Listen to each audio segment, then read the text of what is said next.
ક્રમ 18 એવી નાનામાં નાની સંખ્યા શોધો કે જેના વડે નીચે આપેલ સંખ્યાને ભાગવાથી મળતી સંખ્યા પૂર્ણઘન હોય. ક્રમ 1 189. આપણે એના અવયવ પાડીએ. 2 વડે ભાગ નહીં ચાલે. 3 વડે ચલાવીએ તો 3 ગુણ્યા 63. 63ના ભાગ 21 તેરી 63. 21ના ભાગ 3 ગુણ્યા 7. 7ના ભાગ 7 ગુણ્યા 1. તો 189 એટલે 3નો ઘન અને 7 એક વાર આવે છે.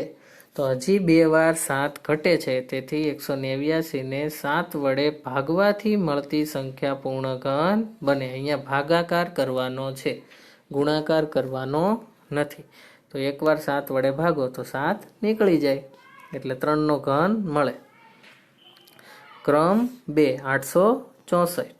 864ના અવયવ પાડીએ તો 2 ગુણ્યા 432. ફરીથી એના અવયવ 2 ગુણ્યા 216. ફરીથી અવયવ 2 ગુણ્યા 108.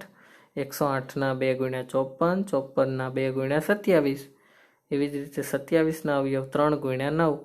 9ના અવયવ 3 ગુણ્યા 3 અને 3 ગુણ્યા 1. એટલે 864 એટલે 2નો ઘન.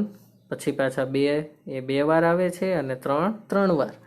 તો અહીં 2 એ 2 વખત છે, વચ્ચેના 2 એ 2 વખત છે, જે આપણે દૂર કરવા પડે. જે 3 વાર ના હોય તેને આપણે દૂર કરવા પડે. એટલે કે 864 ને 2નો વર્ગ એટલે 4 વડે ભાગવાથી પૂર્ણઘન સંખ્યા મળે. ક્રમ 3 256. એના અવયવ પાડીએ તો 2 ગુણ્યા 128. 128ના અવયવ 2 ગુણ્યા 64. 64ના અવયવ 2 ગુણ્યા 32. 32ના 2 ગુણ્યા 16. 16ના અવયવ 2 ગુણ્યા 8. પછી 2 ગુણ્યા 4, 2 ગુણ્યા 2 અને 2 ગુણ્યા 1. તો 256 એટલે 2નો ઘન. ફરીથી 2નો ઘન અને પછીથી 2 વાર આવે છે. તો 256 ને એ 2નો વર્ગ આપણે દૂર કરવો પડે. એટલે 4 વડે ભાગવાથી મળતું ભાગફળ પૂર્ણઘન હોય. પછી આપણને એક ઉદાહરણ સ્વરૂપે દાખલો આપેલો છે 1125. એના 3 વડે ભાગ પડશે. 375 ગુણ્યા 3. ફરીથી ભાગ પાડીએ 3 ગુણ્યા 125. પછી 5 વડે ભાગ ચાલે. 5 ગુણ્યા 25. પછી 5 ગુણ્યા 5 અને 5 ગુણ્યા 1. તો 1125 એટલે 3નો વર્ગ ગુણ્યા 5નો ઘન. તો અહીં 3નો વર્ગ દૂર કરવો પડે. તો 1125 ને 3નો વર્ગ એટલે 9 વડે ભાગવાથી મળતું ભાગફળ પૂર્ણઘન હોય. પછી એક ઉદાહરણ સ્વરૂપે દાખલો છે એવી નાનામાં નાની સંખ્યા શોધો જેના વડે 17,496 ને ભાગવાથી મળતું ભાગફળ પૂર્ણઘન હોય. 2 વડે આપણે ભાગ ચલાવીએ તો 8,748 ગુણ્યા 2. ફરીથી 2 વડે ભાગ ચલાવીએ તો 4,374. ફરીથી 2 વડે ભાગ ચાલે તો 2,187. હવે 3 વડે ભાગ ચાલશે. 729 ગુણ્યા 3. 729ના અવયવ 3 ગુણ્યા 243. 243ના અવયવ 3 ગુણ્યા 81. 81ના અવયવ 3 ગુણ્યા 27. પછી 3 ગુણ્યા 9. 3 ગુણ્યા 3 અને 3 ગુણ્યા 1. તો 17,496 એને 3 વડે ભાગવાથી મળતું ભાગફળ પૂર્ણઘન હોય. કારણ કે 17,496 બરાબર 2નો ઘન ગુણ્યા 3નો ઘન ગુણ્યા 3નો ઘન અને 1 3 વધારાના છે. તો અહીં 3 એક જ વખત છે જેને દૂર કરવા જોઈએ. એટલે કે 17,496 ને આપણે 3 વડે ભાગી નાખીએ તો પૂર્ણઘન સંખ્યા મળે. હવે અત્યાર સુધી આપણે શીખી ગયા ઘન.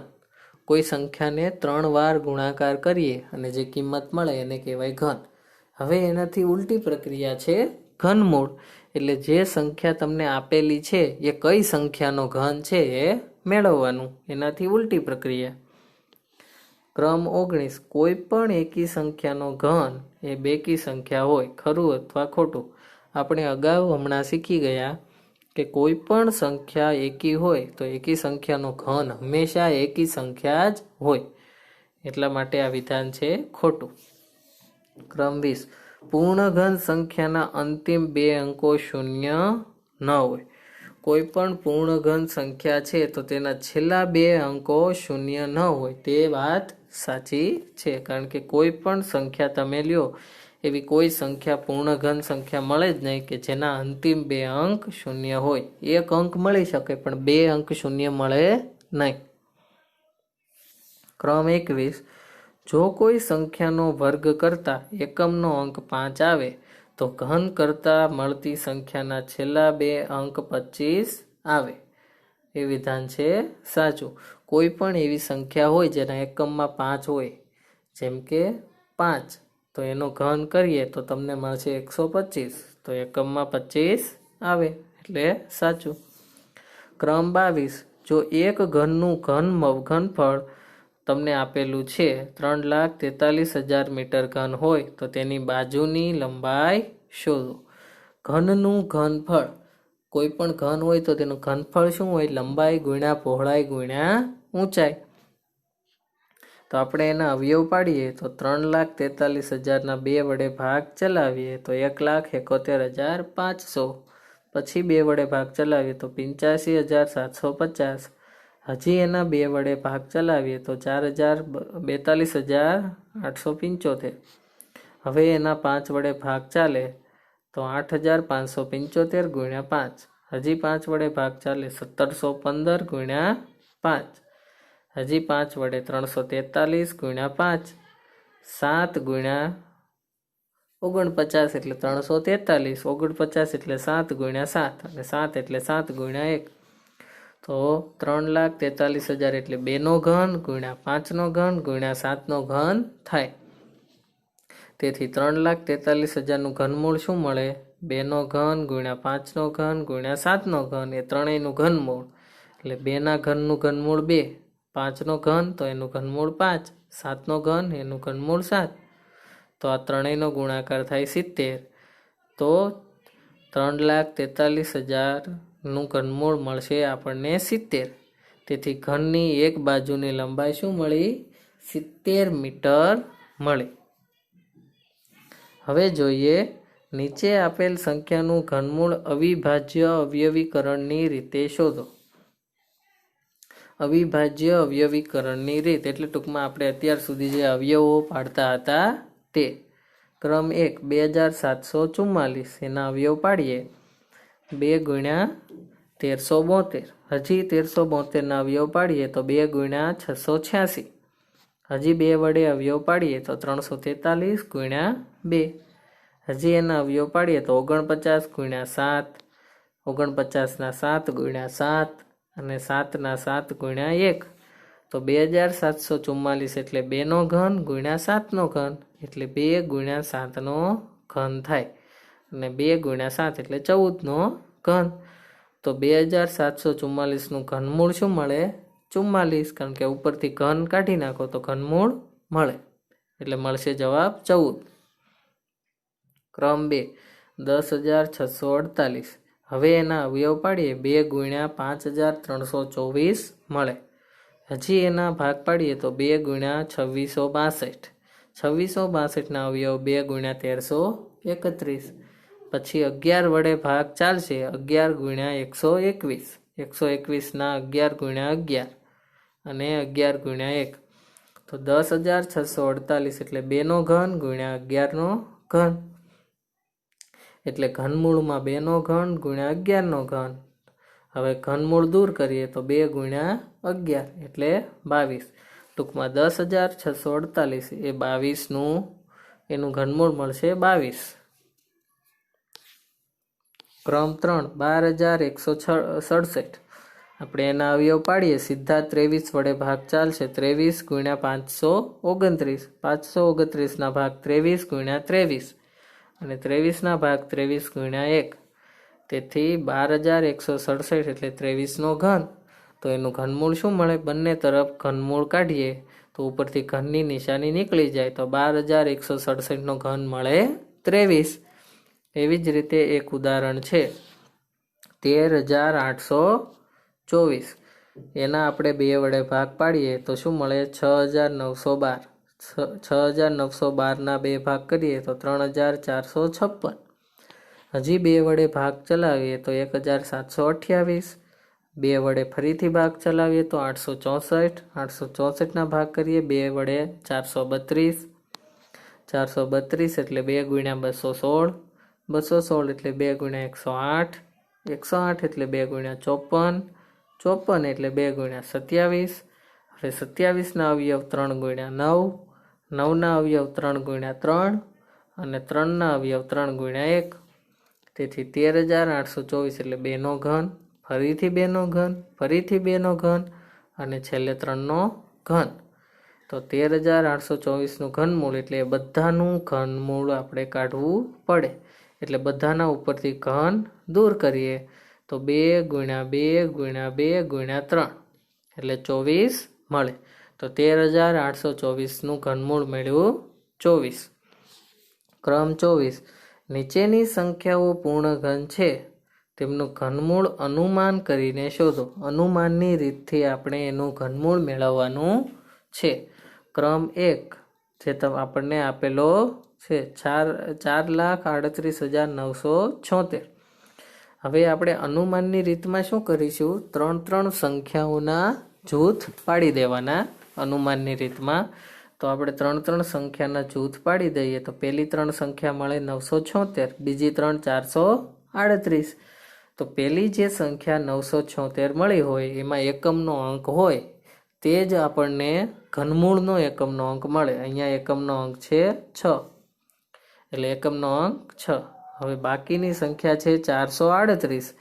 438 છે એની પહેલાની અને પછીની સંખ્યા કઈ છે કે જેનો ઘનમૂળ મળે? 343 અને 512. 343નું ઘનમૂળ 7 અને 512નું 8. એની વચ્ચેની સંખ્યા છે 438. તો દશકનો અંક છે તે 438 છે એની નજીકનો અંક લેવાનો એટલે એની પાસેનો અંક છે 7. જે નાનો અંક હોય તે આપણે લેશું 7. એટલે એકમનો અંક 6, દશકનો 7. તો 4,38,976નું ઘનમૂળ 76 મળે. ક્રમ 2 1,66,375. એમાં આપણે 3ના જૂથ પાડીએ તો પેલું જૂથ 375 એનો એકમનો અંક છે 5. બીજી સંખ્યા 166 તો એ કોની વચ્ચે આવે? 5નો ઘન 125 અને 6નો ઘન 216 એની વચ્ચે આવે. તો એમાં નાની સંખ્યા છે 5 તો દશકનો અંક 5. તો 1,66,375 એટલે 5 અને બીજો અંક પણ 5 એટલે 55નું ઘન થાય એટલે એનું ઘનમૂળ 55. પછી એક દાખલો ઉદાહરણ સ્વરૂપે 12,167. એના આપણે જૂથ પાડીએ તો પહેલું જૂથ 167 એનો એકમનો અંક છે 3. હવે જોઈએ બીજી સંખ્યા મળે છે 12. તો 12 છે એની પહેલાની સંખ્યા પૂર્ણ વર્ગ 8 અને પછીની 27. કારણ કે 8 એટલે 2નો ઘન, 27 3નો ઘન. તો અહીંયા આપણે જોઈ શકીએ છીએ નાની સંખ્યા છે 2 તો દશકનો અંક કયો લેવાનો? 2 અને 3. તો 12,167 એનું ઘનમૂળ 23. પછી ક્રમ 3 5,51,368. 3ના જૂથ બનાવીએ તો 368. તો એકમનો અંક મળશે આપણને ત્યાં એકમનો અંક 2. પછી આપણે અહીંયા જોઈએ કારણ કે આપણને ખ્યાલ છે કે 368 છે એમાં આપણને શું મળશે? 368 એમાં એકમનો અંક 8 હોય. એકમનો અંક 8 ક્યારે હોય? કે જે કઈ સંખ્યાનો ઘન કરતા એકમનો અંક 8 મળે? કે જે સંખ્યાના એકમમાં 2 હોય. આપણે ચાવી હમણાં જોઈ ગયા હતા. તો 368 છે એટલે એકમનો અંક મળશે 2. એકમમાં 8 હોય તો અહીંયા એકમમાં 2 હોય. હવે જોઈએ બાકીની સંખ્યા 551 એ 8નો ઘન અને 9નો ઘન એની વચ્ચે આવે. એમાં નાની સંખ્યા છે 8 એટલે સંખ્યા મળશે 82. પછી ક્રમ 4 2,50,047. એમાં આપણે જોઈએ તો પહેલા 3 આંકડા છે 047. તો અહીંયા એકમનો અંક છે 7 તો એકમનો અંક 7 ક્યારે મળે? એવી કઈ સંખ્યાનો ઘન કરીએ તો એકમમાં 7 હોય? કે જે સંખ્યાનો એકમનો અંક 3 હોય. હવે બાકીની સંખ્યા છે 250, તો એ 6નો ઘન અને 7ના ઘનની વચ્ચે આવે, જેમાં નાની સંખ્યા છે 6, તો દશકનો અંક 6, એટલે 6 ને 3 63, તો 2,50,047નું ઘનમૂળ 63. એવી જ રીતે હજી એક દાખલો છે 2,38,328. હવે 3 3નું જૂથ બનાવીએ તો 328ના એકમમાં છે 8, તો એનું ઘનમૂળ કરીએ તો એકમના અંકમાં શું હોય? 2. બાકીની સંખ્યા 238 એ 6નો ઘન અને 7ના ઘનની વચ્ચે આવે, તો દશકનો અંક જે નાનો હોય તે 6. 6 અને 2 એટલે 62. તો આપેલ સંખ્યાનું ઘનમૂળ મળે 62. ક્રમ 25, કિંમત શોધો. 5નો વર્ગ વત્તા 12નો વર્ગ એનું વર્ગમૂળ એટલે 1/2 અને આખાનો ઘન. 5નો વર્ગ 25, 12નો વર્ગ 144, એની 1/2 ઘાત અને આખાનો ઘન. 25 અને 144 એટલે 169, એનું વર્ગમૂળ 1/2 એટલે એનું વર્ગમૂળ અને આખાનો ઘન. 169 એટલે 13નો વર્ગ અને ઉપર 1/2 ઘાત અને 3. હવે આપણને ખબર છે ઘાતની ઘાતનો ગુણાકાર થાય એટલે 2 ગુણ્યા 1/2 એટલે 2 2 કેન્સલ, એટલે શું વધે? 3, એટલે 13નો ઘન એટલે 2197. એવી જ રીતે બીજો દાખલો 26નો વર્ગ ઓછા 10નો વર્ગ આખાની 1/2 ઘાત અને એનો ઘન. 26નો વર્ગ 676 અને 10નો વર્ગ 100, એની 1/2 ઘાત અને બધાની 3 ઘાત. 676 માઇનસ 100 એટલે 576, એની 1/2 ઘાત અને આખાની 3 ઘાત. હવે 576 એટલે 24નો વર્ગ અને ગુણ્યા 1/2 અને આખાની 3 ઘાત, કારણ કે ઘાતના ઘાતનો ગુણાકાર. 2 2 કેન્સલ, એટલે 24 અને આખાની 3 ઘાત વધે. 24નો ઘન 13,824. હવે જોઈએ ક્રમ 26. 2 અંકોવાળી સંખ્યાનો ઘન કરતાં મળતી સંખ્યા 3 અંકોની પણ હોય, તો એવી સંખ્યા, તો એ વિધાન સાચું છે કે ખોટું?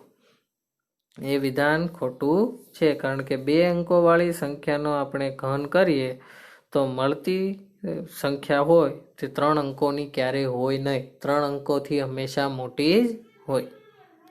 પછી જોઈએ 27. 2 અંકોવાળી સંખ્યાનો ઘન કરતાં 7 કે તેથી વધુ અંકોની સંખ્યા પણ મળે, એ પણ ખોટું છે. 2 અંકોવાળી સંખ્યાનો ઘન કરીએ તો 7થી નાના અંકની સંખ્યા જ મળે. 28. 1 અંકની સંખ્યાનો ઘન કરવાથી 1 અંકની સંખ્યા પણ મળે, એ વિધાન સત્ય છે, કારણ કે 1નો ઘન 1, 2નો ઘન 8, એ 1 અંકની સંખ્યા છે. પછી જોઈએ 29. એવી કોઈ પૂર્ણઘન સંખ્યા ના મળે જેનો એકમનો અંક 8 હોય, એ ખોટું છે, કારણ કે 8 પોતે જ એક પૂર્ણઘન સંખ્યા છે કે જેનું ઘનમૂળ તો આપણને મળે છે 2. એટલે અહીંયા આપણું જે ચેપ્ટર છે ઘન અને ઘનમૂળ, એ ચેપ્ટર સમાપ્ત થાય છે. આ ચેપ્ટર હતું એમાં આપણે શું શીખ્યા? કોઈ સંખ્યાનો ઘન કેવી રીતે કરવો. કોઈ ઘન એટલે એક જ સંખ્યાનો 3 વાર ગુણાકાર, અને એનાથી ઉલટી પ્રક્રિયા એટલે એનું ઘનમૂળ. આપણે અવયવીકરણ, જે અવિભાજ્ય અવયવો સ્વરૂપે આપણે એનું ઘનમૂળ કાઢતા શીખી ગયા કે 3 3ની જોડી બનાવવાની. એ જ રીતે આવતા અંકોમાં આપણે નવા ચેપ્ટર શીખીશું. નમસ્તે વિદ્યાર્થી મિત્રો, આજે આપણે ભણીશું ગણિત ધોરણ 8 પ્રકરણ 7 ઘન અને ઘનમૂળ. હવે આપણે ઘન અને ઘનમૂળ શીખીએ તો આપણે એ સમજવું જોઈએ કે ઘન કોને કહેવાય અને ઘનમૂળ કોને કહેવાય. જ્યારે આપણે એક જ સંખ્યાનો 3 વાર ગુણાકાર કરીએ છીએ તો એ સંખ્યાને એનો ઘન કહેવાય. જેમ કે આપણે 3 ગુણ્યા 3 ગુણ્યા 3, એટલે 3નો 3 વાર ગુણાકાર કરીએ તો જવાબ મળશે 27. તો આપણે 27 એ 3નો ઘન છે તેમ કહીશું. એટલે એક જ સંખ્યાનો 3 વાર ગુણાકાર કરવાથી ઘન મળે અને એનાથી ઉલટી પ્રક્રિયા કરીએ તો ઘનમૂળ મળે. ઘનમૂળ એટલે કોઈ એવી સંખ્યા કે જે કોઈ બીજાનો 3 વાર ગુણાકાર કરવાથી મળતી હોય તો એને એનું ઘનમૂળ કહેવાય. એટલે 3નો ઘન 27 અને 27નું ઘનમૂળ 3. તો હવે આપણે એના વિશે થોડાક પ્રશ્નો ભણીએ. ક્રમ 1. નાનામાં નાની હાર્ડી રામાનુજ સંખ્યા ખાલી જગ્યા છે. હાર્ડી રામાનુજ સંખ્યા એટલે શું? હાર્ડી રામાનુજ એટલે કે બે ગણિતશાસ્ત્રીઓ હાર્ડી અને રામાનુજમ એ બંને ગણિતશાસ્ત્રીઓ વચ્ચેની વાતચીત થઈ અને તેણે જે સંખ્યા શોધી તેને આપણે હાર્ડી રામાનુજ સંખ્યા તરીકે ઓળખીએ છીએ. હવે આપણને પ્રશ્ન થાય કે હાર્ડી રામાનુજ સંખ્યા એટલે શું? હાર્ડી રામાનુજ સંખ્યા એટલે એવી સંખ્યા જે બે સંખ્યાનો ઘન કરવાથી મળતી હોય તેને કહેવાય હાર્ડી રામાનુજ સંખ્યા. કોઈ બે સંખ્યાનો ઘન કરો અને સંખ્યા મળે તો તેને હાર્ડી રામાનુજ સંખ્યા કહેવાય. આપણે પ્રકરણ 7માં એ ભણીશું કે સૌથી નાની હાર્ડી રામાનુજ સંખ્યા છે 1729, 1729, જે બે સંખ્યાનો ઘન કરવાથી મળે છે. 12નો ઘન અને 1નો ઘન. 12નો ઘન મળશે 1728 અને 1નો ઘન 1. એ બંનેનો સરવાળો કરો એટલે 1729 મળે. એ જ રીતે ક્રમ 2.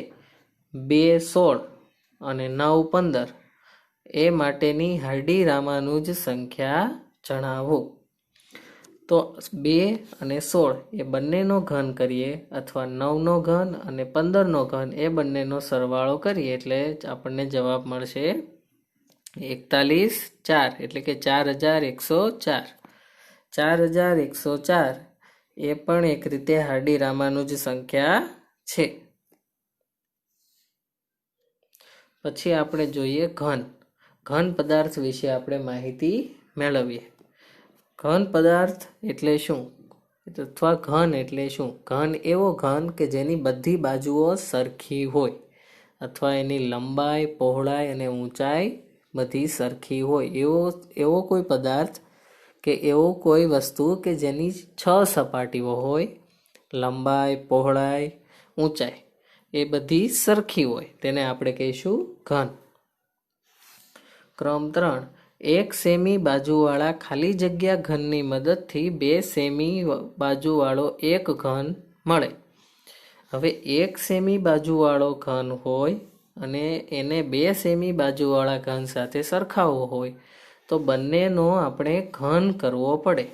ઘન એટલે 3 વાર ગુણાકાર. તો 1નો 3 વાર ગુણાકાર કરો શું મળશે? 1. અને સામે 2નો 3 વાર ગુણાકાર કરો એટલે શું મળશે? 8. તો 2નો ઘન કરો તો 8 મળે અને 1નો ઘન 1 એટલે 1ના કેટલા ગણા કરવા પડે? 8 ગણા કરો ત્યારે 2 સેમી બાજુવાળો ઘન મળે એટલે જવાબ આવશે 8. ક્રમ 4. 1 સેમી બાજુવાળા ખાલી જગ્યા ઘનની મદદથી 3 સેમી બાજુવાળો એક ઘન મળે. તો જેમ આપણે ક્રમ 3માં કર્યું એ જ રીતે ક્રમ 4માં બંને બાજુ ઘન કરો તો 1નો ઘન 1 અને 3નો ઘન 27. એટલા માટે 27 ઘનની મદદ મેળવવી પડે. ક્રમ 5. એક જ પ્રકારની સંખ્યાને પોતાની જ સાથે 3 વાર ગુણવાથી તે સંખ્યાનો ખાલી જગ્યા પ્રાપ્ત થાય છે. આપણે શીખી ગયા કે એક જ સંખ્યાને તમે 3 વાર ગુણો એટલે એનો ઘન મળે એટલે ઘન પ્રાપ્ત થાય. ક્રમ 6. એકી સંખ્યાનો ઘન ખાલી જગ્યા સંખ્યા અને બેકી સંખ્યાનો ઘન ખાલી જગ્યા સંખ્યા હોય છે. આપણે હંમેશા યાદ રાખવું કે કોઈ એકી સંખ્યા હોય તો આપણે એનો 3 વાર ગુણાકાર કરીએ અને જે જવાબ મળે તે હંમેશા એકી સંખ્યા હોય. અને એ જ રીતે બેકી સંખ્યા તો એનો ઘન હંમેશા આપણને બેકી સંખ્યા મળે. એટલે જો એકી સંખ્યા હોય તો તેનો ઘન એકી સંખ્યા અને બેકી સંખ્યા હોય તો તેનો ઘન બેકી સંખ્યા મળશે એટલે ઉત્તર આવશે એ. ક્રમ 7. 2નો ઘન બરાબર 2 ગુણ્યા 2 ગુણ્યા 2 બરાબર ખાલી જગ્યા. તો 2નો ઘન કેટલો મળે? 8. 3નો ઘન એટલે 3નો 3 વાર ગુણાકાર એટલે મળશે 27. તો અહીં મળતી સંખ્યાઓ કેવી સંખ્યાઓ કહેવાય? અહીંયા જે સંખ્યા મળી 8, 27 એ સંખ્યા કેવી કહેવાય? પૂર્ણ ઘન. કે જે સંખ્યાનો ઘન તમને પૂર્ણ સંખ્યા મળતી હોય એટલે કે પૂર્ણાંક સંખ્યા મળતી હોય એને પૂર્ણ ઘન કહેવાય. અહીંયા જો 27 અને 8 બંનેનું ઘનમૂળ તમને મળશે એટલે આપણે એને પૂર્ણ ઘન કહીશું. ક્રમ 8. 1 થી 100 વચ્ચે આવતી પૂર્ણઘન સંખ્યા લખો. 1 થી 100 વચ્ચેની એવી સંખ્યાઓ લખો કે જેનું ઘનમૂળ નીકળતું હોય. તો આપણે જોઈએ 8 એટલે 2નો ઘન. પછી જોઈએ 3નો ઘન 27. 4નો ઘન આપણે કરીએ 4 ગુણ્યા 4 ગુણ્યા 4 તો આવશે 64. પછી 5નો ઘન આપણે કરીશું તો 5 ગુણ્યા 5 ગુણ્યા 5 એટલે 125. પણ તે 100 સુધીમાં આવતું નથી એટલે 2, 3 અને 4નો ઘન આપણને મળશે. એટલે 8, 27 અને 64. અહીંયા આપણને 1 થી 100 વચ્ચેની સંખ્યા કીધી છે એટલે 1નો ઘન 1 થાય પણ તે 1 થી 100ની વચ્ચે આવતો નથી. ક્રમ 9. નીચે આપેલી સંખ્યાના ઘન કરવાથી મળતી સંખ્યાનો એકમનો અંક લખો. 333. હવે આપણે 333નો 3 વાર ગુણાકાર કરીએ તો તમને છેલ્લે એકમનો અંક 7 મળશે. એ જ રીતે બીજી સંખ્યા છે 516. એનો આપણે ઘન કરીએ તો છેલ્લે આપણને એકમનો અંક મળશે 6. એવી જ રીતે જો આપણે આગળ પ્રક્રિયા કરીએ તો 320. તો 320નો ઘન કરીએ તો આપણને છેલ્લે એનો એકમનો અંક મળશે 0. પછી 122 આપણે જોઈએ તો છેલ્લે એનો એકમનો અંક મળશે 8. પછી 148નો આપણે ઘન કરીશું તો છેલ્લે તમને એકમનો અંક મળશે 2. એવી જ રીતે 3227 તો એને છેલ્લે એકમનો અંક મળશે 3. પછી 3291 એનો એકમનો અંક મળશે 1. અને એવી જ રીતે 2025 તો છેલ્લે એકમનો અંક મળશે 5. હવે આ સંખ્યા કેવી રીતે મળી તે માટે હંમેશા યાદ રાખો કે કોઈ સંખ્યા હોય અને તેનો એકમનો અંક 0 હોય. કોઈ સંખ્યાનો એકમનો અંક 0 હોય આપણે એ સંખ્યાનો ઘન કરીએ તો ઘનમાં પણ એકમનો અંક 0 જ આવશે. એટલા માટે અહીંયા શૂન્યવાળી સંખ્યાઓ આપણે જોઈએ કઈ છે? 320. એકમનો અંક શું મળે? 0. પછી લઈએ 1. કોઈ સંખ્યાનો એકમનો અંક 1 હોય અને એ સંખ્યાનો આપણે ઘન કરીશું તો હંમેશા એના એકમના અંકમાં પણ આપણને જવાબ મળશે 1. એવી સંખ્યા છે 3291. એવી જ રીતે કોઈ સંખ્યા લ્યો માનો કે 2 જેનો એકમનો અંક 2 હોય તો એમાં એનો ઘન કરતા એકમનો અંક મળશે 8. હવે જેનો એકમનો અંક 2 છે તેવી સંખ્યા જુઓ 122 એનો એકમનો અંક 8. એવી જ રીતે કોઈ સંખ્યા 3 હોય કોઈ સંખ્યા 3 કે જેના એકમના અંકમાં 3 હોય તો એવી સંખ્યાનો ઘન કરતા એકમનો અંક મળશે 7. 333 અથવા 3 તો એનો ઘન 27 તો આપણને એકમમાં મળશે 7. એવી જ રીતે આપણે જોઈએ કોઈ સંખ્યા લ્યો 4. પછી 4 હોય તો 4 જેનો એકમમાં 4 હોય એનો ઘન કરીશું તો મળશે આપણને એકમના અંકમાં પણ 4. પછી એવી જ રીતે 5 જેવી સંખ્યા જે સંખ્યાના એકમમાં 5 હોય એનો ઘન કરીએ તો ઘનમાં પણ એકમમાં 5 આવે. પછી 6 જે સંખ્યાના એકમમાં 6 હોય એ સંખ્યાનો આપણે ઘન કરીએ તો એ ઘનના એકમમાં પણ 6 આવશે. પછી સંખ્યા 7 જે સંખ્યાના એકમમાં 7 હોય એનો આપણે ઘન કરીએ તો એકમમાં મળશે 3. એવી જ રીતે જે સંખ્યાનો એકમનો અંક 8 હોય એ સંખ્યાનો ઘન કરીએ તો એકમમાં 2 મળશે. એવી જ રીતે 9 વાળી સંખ્યા પણ આપણે લઈ શકીએ તો એમાં આપણને એકમમાં 9 મળે. તો એ આધારે તમે કોઈ પણ ગણતરી કરી શકો. ક્રમ 10. આપેલ પેટર્ન જુઓ અને ખાલી જગ્યા પૂરો. અહીંયા આપણને એક પેટર્ન આપેલી છે, તે પેટર્ન પ્રમાણે ખાલી જગ્યા પૂરવાની છે. જેમ કે પહેલી સંખ્યા છે 1. 1 એટલે શું? 1નો ઘન. એવી જ રીતે 3 + 5 એટલે 2 એકી સંખ્યાનો સરવાળો છે અને એ કોઈનો ઘન છે એટલે કે 2નો ઘન. તો એવી જ રીતે 7 + 9 + 11. પછી એકી સંખ્યા છે એ કેવી છે? ક્રમિક એકી સંખ્યા છે. જો 7 પછી ક્રમમાં કઈ આવશે? 9. 9 પછી 11. ત્રણેયનો સરવાળો 27 અને એ 3નો ઘન થાય. એટલે ક્રમમાં આવતી એકી સંખ્યાનો સરવાળો કરો અને એ કોઈનો ઘન મળે એવી પેટર્ન છે. તો આપણે 4નો ઘન પણ એવી જ રીતે મેળવવાનો છે. તો એવી એકી સંખ્યાઓ કઈ કઈ મળશે? 13, 15, 17 અને 19. એ ચારેય એકી સંખ્યાનો સરવાળો કરીશું એટલે 64 મળે, જે 4નો ઘન છે.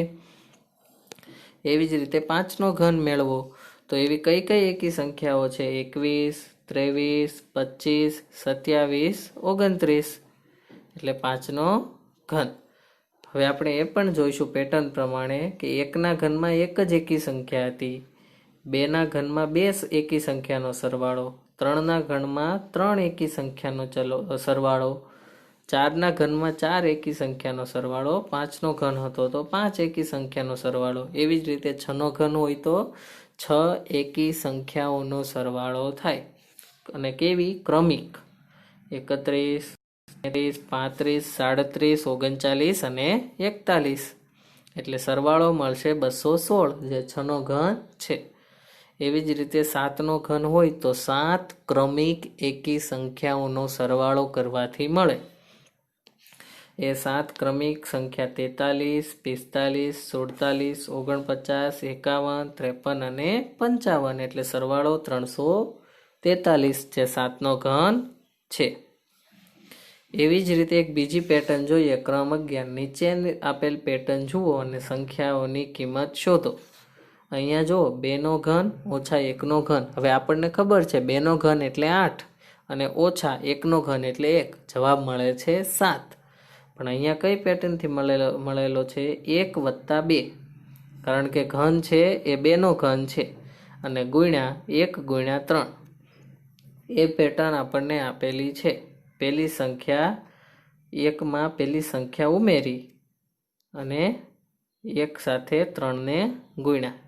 હવે જોઈએ 1 તો અહીંયા 1, 2 × 1 × 3 એટલે 6, 1 ને 6 7. એવી જ રીતે 3નો ઘન ઓછા 2નો ઘન તો 3નો ઘન 27 ઓછા 2નો ઘન 8 એટલે જવાબ મળશે 19. પણ કઈ રીતે? 1 સાથે કોનો સરવાળો? પહેલી સંખ્યાનો સરવાળો અને બીજી સંખ્યા સાથે ગુણ્યા 3 એટલે 1 + 3 × 2 × 3 એટલે 1 + 18 એટલે 19. એવી જ પેટર્નથી આપણે ત્રીજી સંખ્યા ઉકેલીએ તો 6નો ઘન ઓછા 5નો ઘન. તો જોઈએ 1 સાથે પહેલી સંખ્યાનો સરવાળો એટલે 1 + 6 અને બીજી સંખ્યા ગુણ્યા 3 એટલે 5 × 3 એટલે 1 + 6 × 5 એટલે 30 અને ગુણ્યા 3 એટલે 90. 90 ને 1 91. એવી જ પેટર્નથી 15નો ઘન ઓછા 14નો ઘન એટલે 1 સાથે પહેલી સંખ્યાનો સરવાળો એટલે 1 + 15 અને બીજી સંખ્યા ગુણ્યા 3 એટલે 1 અને વત્તા 15 × 14 × 3 એટલે 630 બરાબર 631. એવી જ રીતે 41નો ઘન ઓછા 40નો ઘન તો 1 સાથે પહેલી સંખ્યાનો સરવાળો અને બીજી સંખ્યા ગુણ્યા 3 એટલે 1 વત્તા 41 × 40 + 3 ગુણ્યા 3 એટલે 4920 વત્તા 1 એટલે 4921. એવી જ પેટર્નથી આગળ વધીએ તો 23નો ઘન ઓછા 22નો ઘન એટલે 1 વત્તા પહેલી સંખ્યા અને બીજી સંખ્યા ગુણ્યા 3, એટલે આપણને છેલ્લે 1 વત્તા 1518 એટલે 1519 જવાબ મળશે.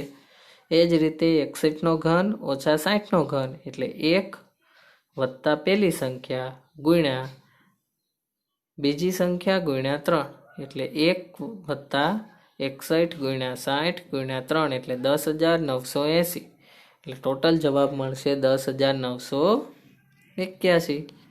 એવી જ રીતે ક્રમ 12. નીચે આપેલ પેટર્ન જુઓ અને સંખ્યાની કિંમત શોધો. હવે આપણે પેટર્ન ઓળખીએ.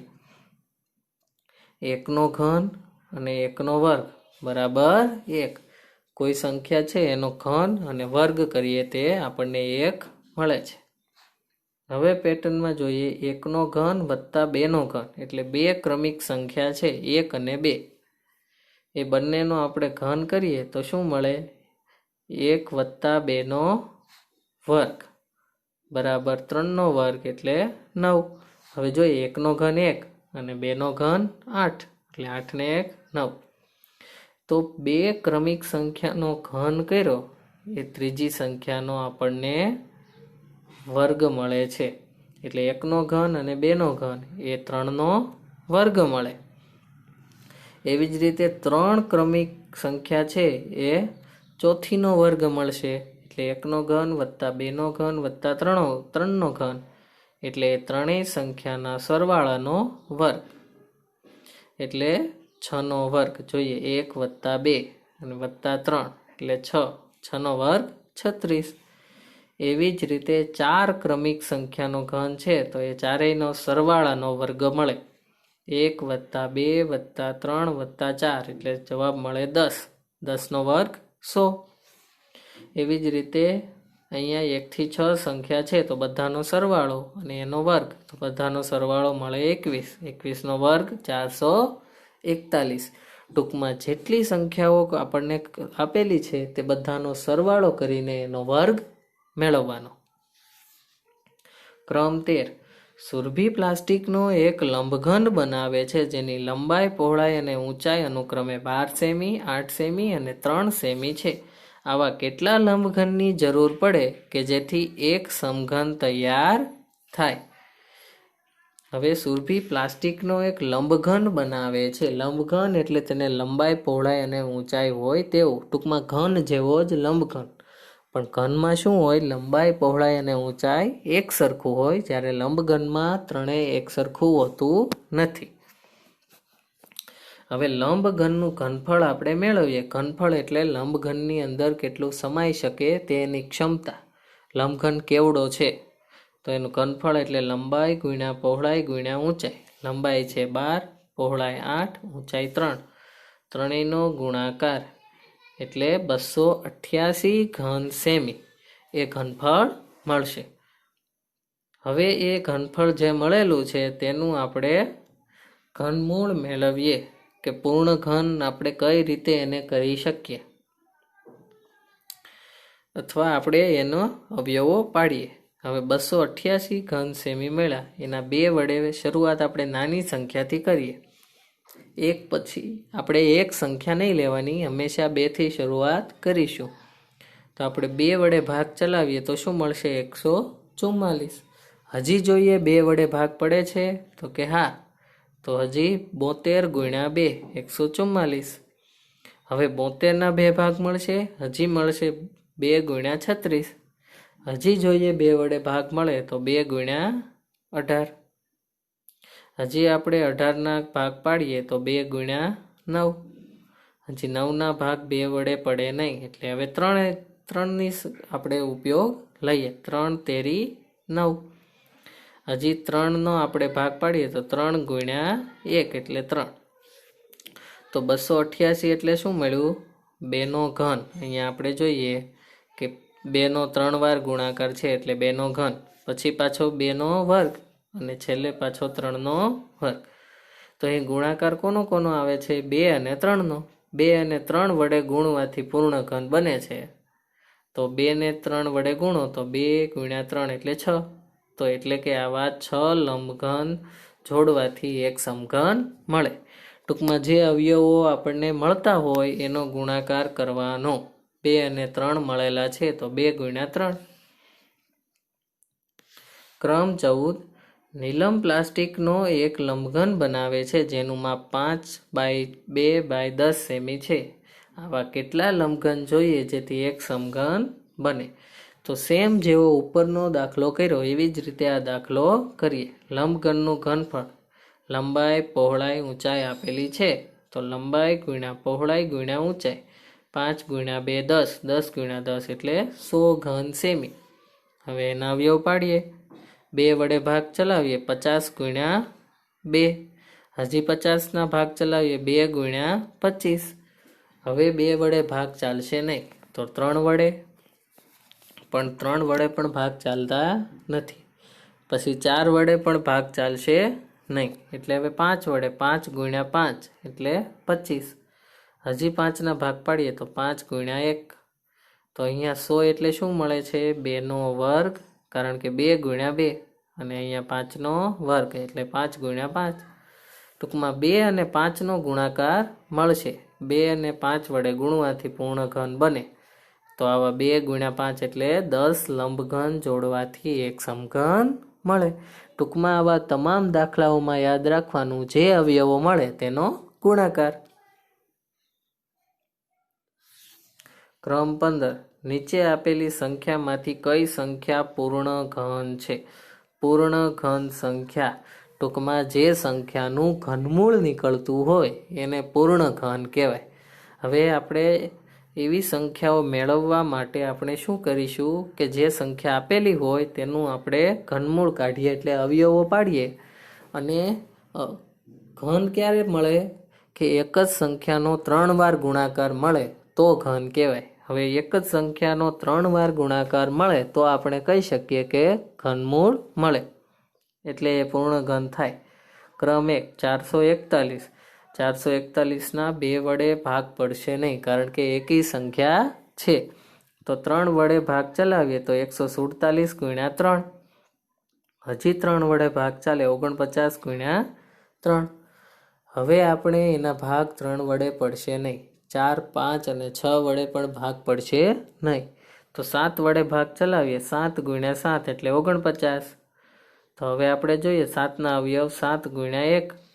તો 441 એટલે શું મળ્યું? 3 ગુણ્યા 3 2 વાર છે અને 7 ગુણ્યા 7 પણ 2 વાર. તો અહીં 3 અને 7 બંને 2 વાર છે.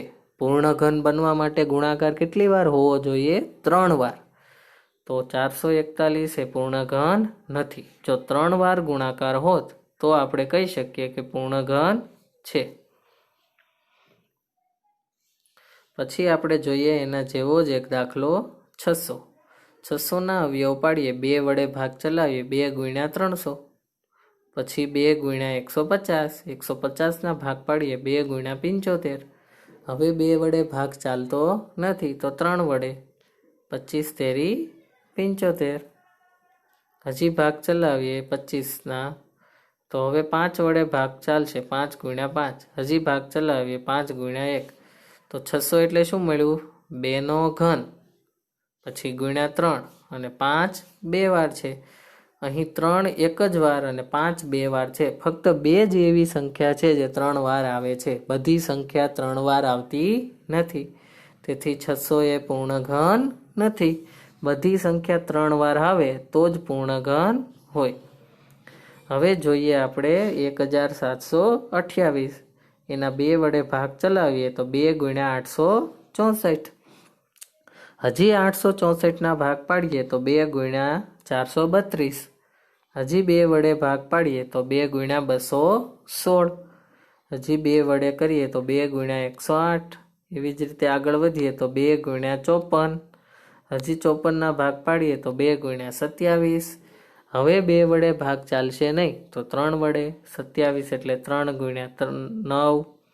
પછી 9 એટલે 3 ગુણ્યા 3 અને 3 એટલે 3 ગુણ્યા 1. તો 1728 એટલે શું મળ્યું? 2 3 વાર ગુણાકાર છે એટલે 2નો ઘન. ફરી બીજી વાર 2નો ઘન. ટૂંકમાં 6 વાર 2 છે એટલે 3 3ના જૂથ બનાવીએ. 2 વાર 2નો ઘન અને 1 વાર 3નો ઘન.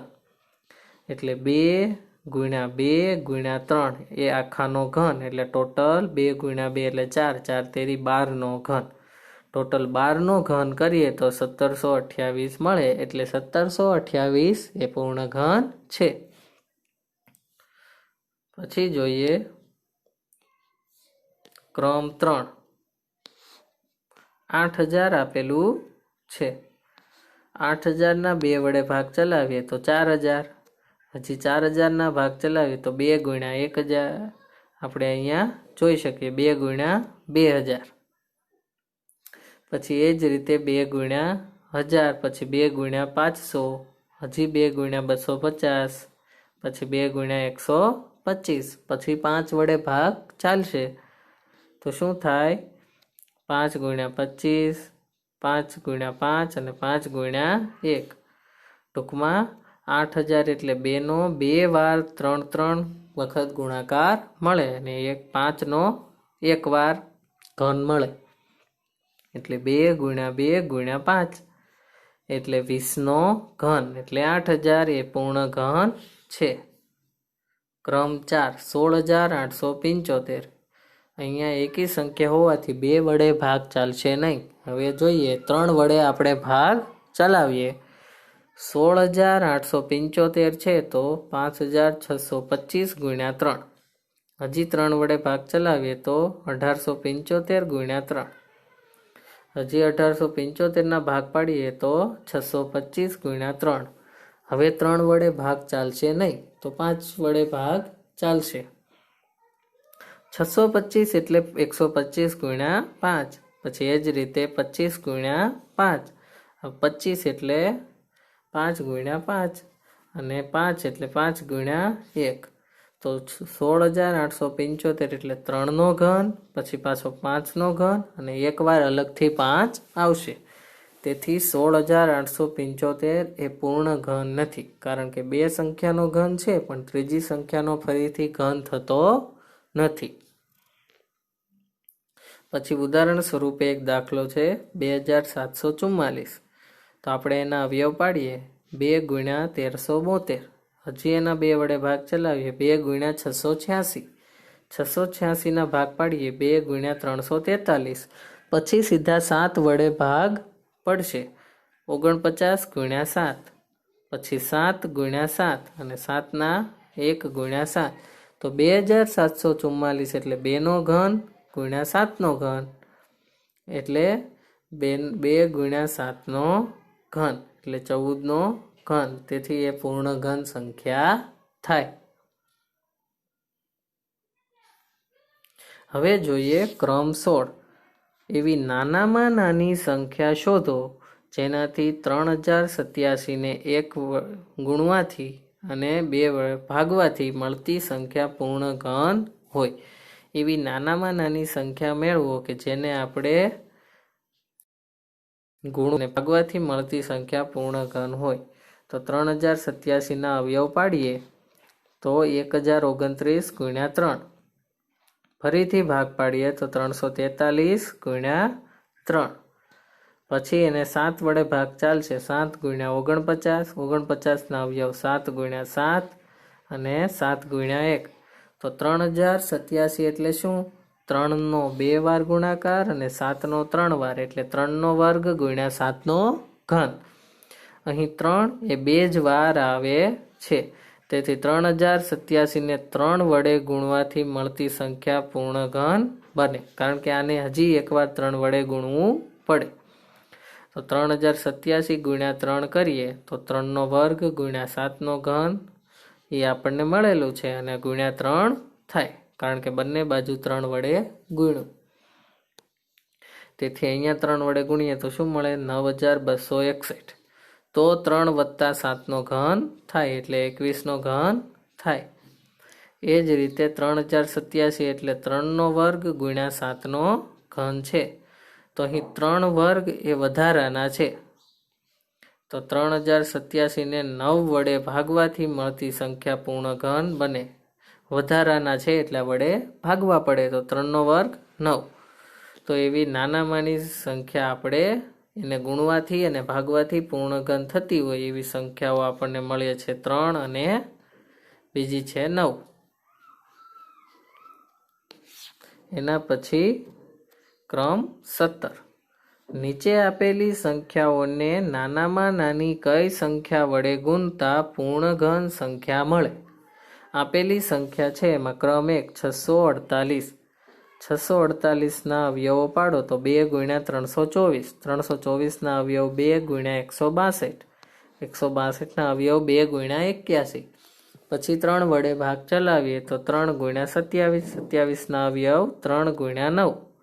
9ના અવયવ 3 ગુણ્યા 3 અને 3ના અવયવ 3 ગુણ્યા 1. તો 648 એટલે 2નો ઘન, પછી 3નો ઘન અને 1 3.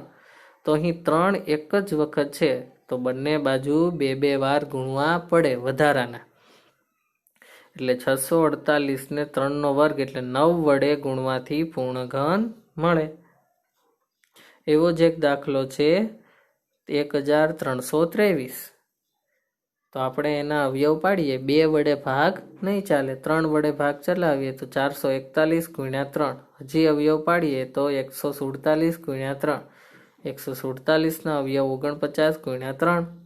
પછી 7 વડે ભાગ ચાલે તો 7 ગુણ્યા 7. 7ના અવયવ 7 ગુણ્યા 1. તો 1323 એટલે શું મળ્યું? 3નો ઘન અને 7નો વર્ગ. ટૂંકમાં બંનેનો 3 વાર ગુણાકાર નથી, 7નો 2 વાર છે તો હજી એક વાર ગુણાકાર કરવો પડે.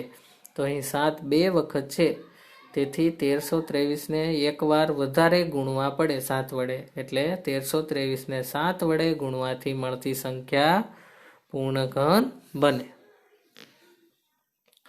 હવે એવી જ રીતે આપણે જોઈએ ક્રમ 2 2560.